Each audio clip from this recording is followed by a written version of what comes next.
Embora esse canal é um canal de apologética, nós temos que tratar apologética bíblica, cristã, nós tratamos sobre seitas, tratamos sobre heresias. Mas hoje eu quero falar para vocês sobre essa questão aí de cristãos defendendo Bolsonaro com unhas e dentes, né? Como se ele fosse aí o salvador da pátria, né? E vou falar sobre isso depois da vinheta.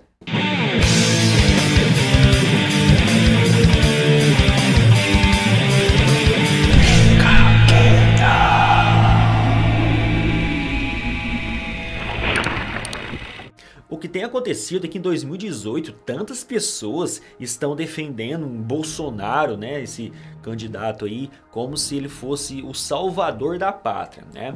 Esse é um grupo de pessoas. E na realidade o mundo vai de mal a pior. A Bíblia deixa muito claro que o diabo, o Satanás, né, ele é o Deus desse século, ele está atuando nos filhos da desobediência. E todos os cristãos vivem pela fé e pelo Espírito Santo. Então nós sabemos que esse mundo ele jaz no maligno, isso é claro, isso é óbvio. Não tem muito o que a gente fazer para melhorar esse mundo aqui. Nós só estamos aguardando continuar em cumprimento das profecias e tá acabando, tá? Logo, logo já vem arrebatamento e pode ficar tranquilo, tá? Que o que tá profetizado vai acontecer, não se preocupe. Meus irmãos, eu gostaria de aconselhar a vocês o seguinte: vocês que não votam, que acreditam que não tem mais o que fazer, que tá tudo já prometido por Deus e tal, etc. Eu não voto porque não tem como melhorar esse mundo, só vai melhorar quando Cristo governar aqui essa terra. Ok, tá? Eu concordo com vocês, não tem muito o que fazer. Só que é o seguinte: quando você não vota em ninguém, seu voto é branco, seu voto é nulo, ou você vai justificar o seu voto, você está deixando de praticar aí uma cidadania e até o pior, consentindo com outros partidos aí ruins que estão entrando para governar o nosso país. Eu não sei se eu vou votar no Bolsonaro, mas você pode ter certeza de uma coisa: eu não voto de forma nenhuma em partido de esquerda.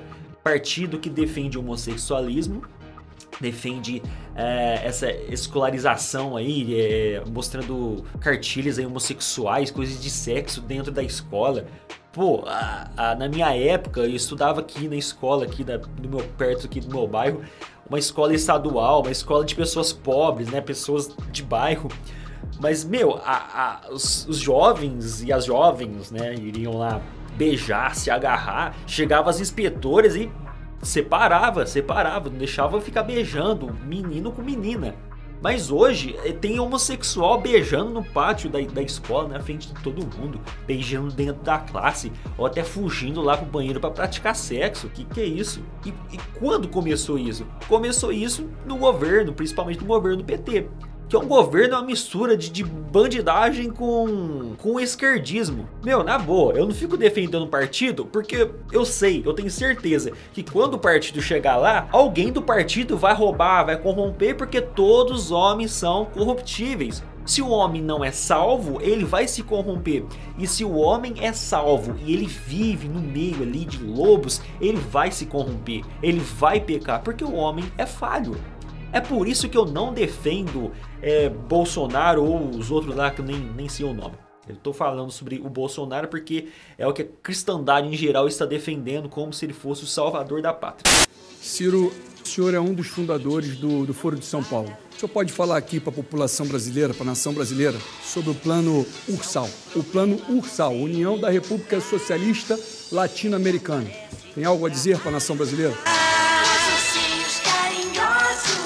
E lá em 1 Pedro deixa claro que nós somos sujeitos a toda a autoridade humana, ou governo humano, né? E toda autoridade é instituída por Deus, como se fosse o próprio Deus que tivesse colocado aquela autoridade. Mas eu entendo que aquela autoridade humana é uma autoridade organizada por homens. Então é uma autoridade que os homens organizaram. De alguma forma foram os homens que organizaram essas autoridades que você vê em todo o país. O país que hoje é comunista foram porque os homens permitiram o comunismo. O país que é socialista ou democracia foram porque os homens organizaram aquele país para ficar daquela forma. Então quem constrói a sociedade é ateu, pagão, agnóstico e cristão. São homens, são pessoas comuns. Nós organizamos o nosso país. E se você acha que você é sujeito à autoridade de Lula, Dilma e Temer, você está 100% equivocado.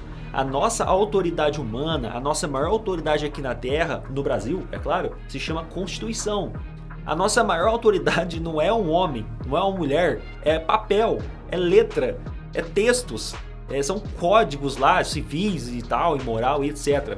E lá mesmo diz que o cidadão tem direito de lutar lá por seus deveres e tal, tem direito de pedir impeachment, tem direito de ir e vir e tal, e um monte de coisa. Eu tenho certeza que você não conhece todas as leis, porque eu também não conheço. Que, como Aristóteles dizia, é um livro com as páginas em branco. Porém, lá está bem claro que nós temos esse direito e também uma certa obrigação de votar. Nós temos que escolher quem que é o nosso presidente. E se você não vota, você tem que votar. Porque você vai estar cometendo aí 2 erros. Primeiro, consentindo com qualquer um que entrar, inclusive um comunista que pode até te perseguir. Segundo, se você não for votar e você não vota, você vai estar então desobedecendo nossa lei maior, que é a nossa Constituição. Então você vai estar praticando 2 erros. Por 16 votos a 6, a Comissão de Constituição e Justiça do Senado rejeitou o projeto de lei que acabava com o voto obrigatório em todas as eleições do país. O que você está achando disso, Raquel? Olha, Josival, acho que é um retrocesso, além de que um contrassenso. Como pode um direito se tornar uma obrigação? Votar é faculdade, dever é pagar imposto, é cumprir leis. Esse tipo de imposição só interessa aos manipuladores das massas, aos compradores de votos, aos coronéis da política com seus currais eleitorais.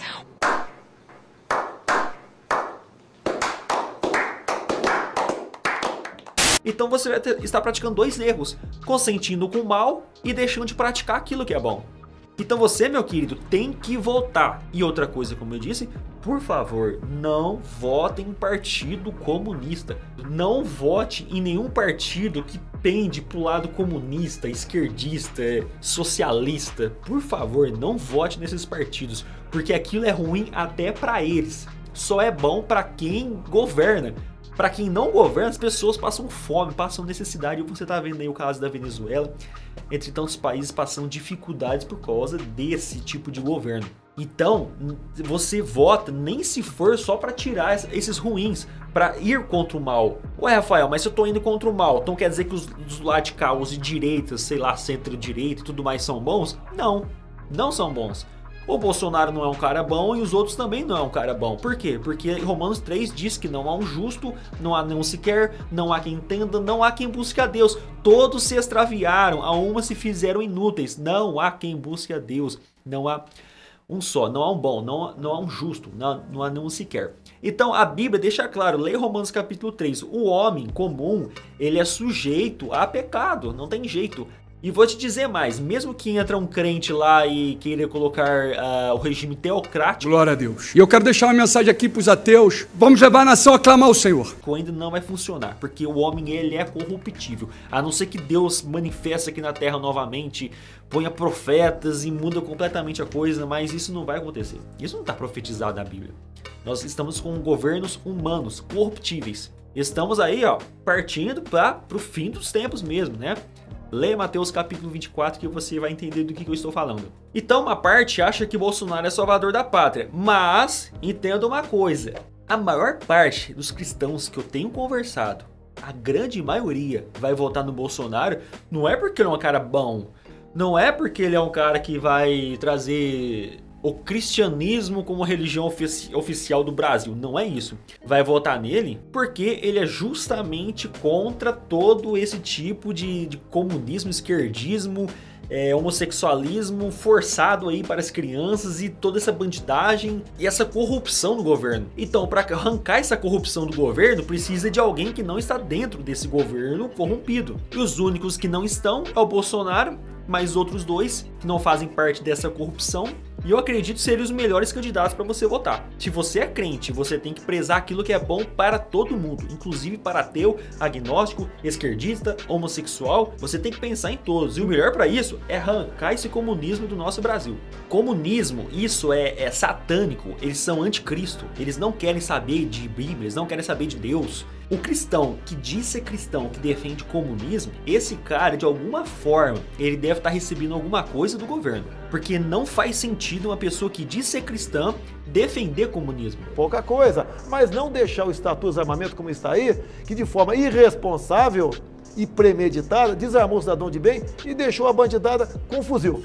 Agora uma coisa importante que eu queria falar sobre armamento. Os cristãos têm defendido que a gente pode matar bandido, ter pena de morte e tal, na boa. Bolsonaro não consegue implantar a pena de morte no Brasil não, viu? Pelo menos em primeiro 4 anos não. Vai demorar muito isso acontecer. Ele tem que passar por cima de muita gente para implantar a pena de morte. Outra coisa sobre armamento. As pessoas acreditam que liberando aí armamento, todo mundo vai se armar, todo mundo vai ter arma, um vai matar o outro e nossa, vai virar uma guerra aqui nesse Brasil. Eu acho que essas pessoas estão muito equivocadas, porque se for implantar o armamento da forma correta, a pessoa precisa de comprar uma arma legalizada que custa muito caro. A pessoa precisa de praticar um mínimo de tempo de curso, tirar a documentação na boa. Eu vou chutar aí uns 15 mil reais. Agora eu te pergunto, quem que vai ter 15 mil reais aí, que seja 10 mil reais, para comprar arma documentada? E fala. Então esse argumento aí de que todo mundo vai ter arma, um vai sair matando o outro, isso aí é uma tremenda de uma bobagem. A pessoa não sabe o que tá falando. As pessoas que estão a favor do armamento é justamente para igualar pessoas boas de pessoas ruins.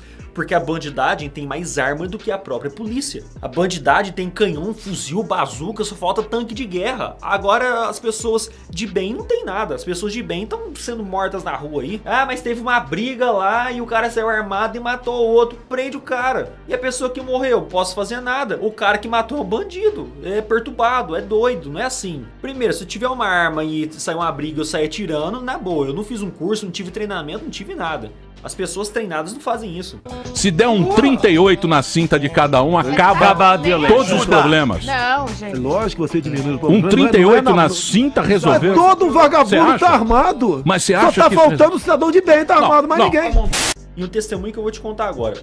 Alguns anos atrás, um amigo meu comprou na época uma Fiorino, dessas primeiras Fiorino nova, e foi acampar numa região aqui da minha cidade.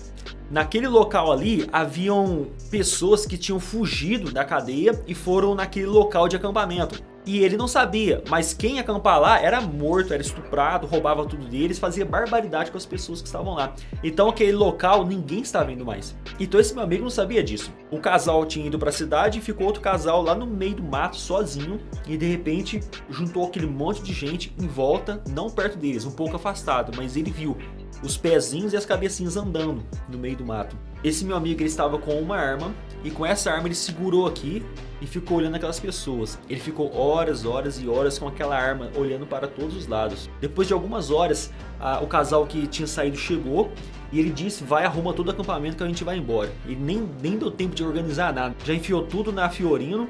O rapaz pegou o carro, pôs as coisas dentro do carro, ele com a arma na mão, pegou e foi embora. Chegando na cidade, uma pessoa disse assim pra eles: vocês são loucos, ninguém vai ali não, porque ali até a polícia não vai. Na época não era a polícia, não eram os militares. Nem os militares vão lá, porque eles matam mesmo, eles dão pedrada, eles vão de função mesmo, sabe? E mata a pessoa, rouba tudo que tem. Os únicos que vão pra lá parece que eram os caminhões que tinham autorização de lá, eram os caminhões onde eles mesmos colocavam as pedras e recebiam o dinheiro para ficar lá, porque se não fizesse isso eles iriam invadir a cidade. Então uma arma fez isso, várias pessoas ali não fizeram mal para eles porque eles estavam armados. Da mesma forma, hoje um cristão, se ele estiver armado, ele tem que estar preparado, não para matar. O cristão não pode sair matando as pessoas. Ele pode ter uma arma, mas para se defender. Você lembra que Pedro, ele arrancou uma espada e cortou a orelha do Malco? Ele cortou a orelha e Cristo foi, né, e fez aquele milagre e a orelha dele ficou curada. Então onde que Pedro arrancou aquela espada? Aquela espada que era tipo de uma faca, aquela espada, os judeus tinham o costume de andar com uma espada mesmo quando eles saíam, iam para as trilhas. Para quê? Somente para matar animal? Tinha tanto animal assim que corria atrás deles lá no meio do mato, do deserto? Não era só para animais não, é para se defender. Porque as pessoas armadas, ninguém sai fazendo mal para elas. Ué, a pessoa ficou com medo. Como é que eu vou chegar para assaltar alguém com canivete se a pessoa tiver uma 38? Então a pessoa fica com medo. Da mesma forma, se as pessoas tiverem armas, pessoas boas, pessoal. Pessoas boas. Não é pessoas ruins, não. Pessoas mal, tem que expurgar essas pessoas. Não é matar, não. É arrancar, prender. Essas pessoas não podem ter armas. Mas para isso que existe um monte de exame para a pessoa se armar. Na boa, eu acho que eu mesmo não compraria uma arma. Mas eu ficaria muito feliz se eu soubesse que meu vizinho aqui do lado, que é uma pessoa boa, tivesse arma. Porque ele é uma pessoa boa, é uma pessoa controlada. Ah, mas todo mundo é controlado, tá cheio de doido. Ué, se o cara é doido, ele não pega arma. Pra que existe exame? Pra que existe curso? Não é pra isso? Agora, eu posso aceitar que a molecada aqui embaixo aqui que usa droga, na rua de baixo da minha casa, eu posso aceitar que eles têm armas. A polícia mal passa no meu bairro e meu vizinho aqui, meu vizinho de cá, não pode ter uma arma? O que o governo fez foi arrancar a arma, que era a defesa da pessoa boa, da pessoa honesta, arrancou a arma delas para dar para as pessoas ruins. Eu não posso consentir com isso. Mesmo que eu não tenha arma e eu não quero colocar uma arma dentro da minha casa, eu tenho que optar pelo direito de uma pessoa boa ter uma arma. Agora, como fazer essa administração? Aí é o problema do governo. Porque as pessoas ruins já estão armadas. E eu te digo uma coisa, se você é a favor de sair matando as pessoas más, você não é um bom cristão. Ainda mais se você ficar usando passagens do Antigo Testamento. Quem fazia isso eram os fariseus. Eles usavam as leis para benefício próprio. E Jesus Cristo, no Sermão do Monte, ele disse que a nossa justiça tem que exceder e muito a justiça dos escribas e dos fariseus. Você é um fariseu ou não? O cristão tem que prezar a vida. Mesmo que ele tenha uma arma, ele tem que prezar a vida. Enquanto a pessoa ela é ruim, ela é má, é uma pessoa ímpia, mas ela está viva, ela pode ter tempo de se arrepender até a morte. Tem pessoas aí mais malignas que os próprios judeus que apedrejavam, matavam, mas um monte foi salvo. O próprio apóstolo Paulo consentiu com a morte de muitas pessoas, ele também foi salvo. Há várias pessoas hoje no meio da cristandade que eram pessoas ímpias, pessoas malignas, que foram presas, hoje são salvos. Você tem que entender que nós temos que pregar o evangelho. E Jesus Cristo, ele busca realmente os doentes, os assassinos, os bandidos, não porque ele concorda com aquilo, mas é porque ele quer a salvação daquelas pessoas. E reflita uma coisa, bandido bom é bandido salvo. Reflita nisso e que Deus possa abençoar a sua vida.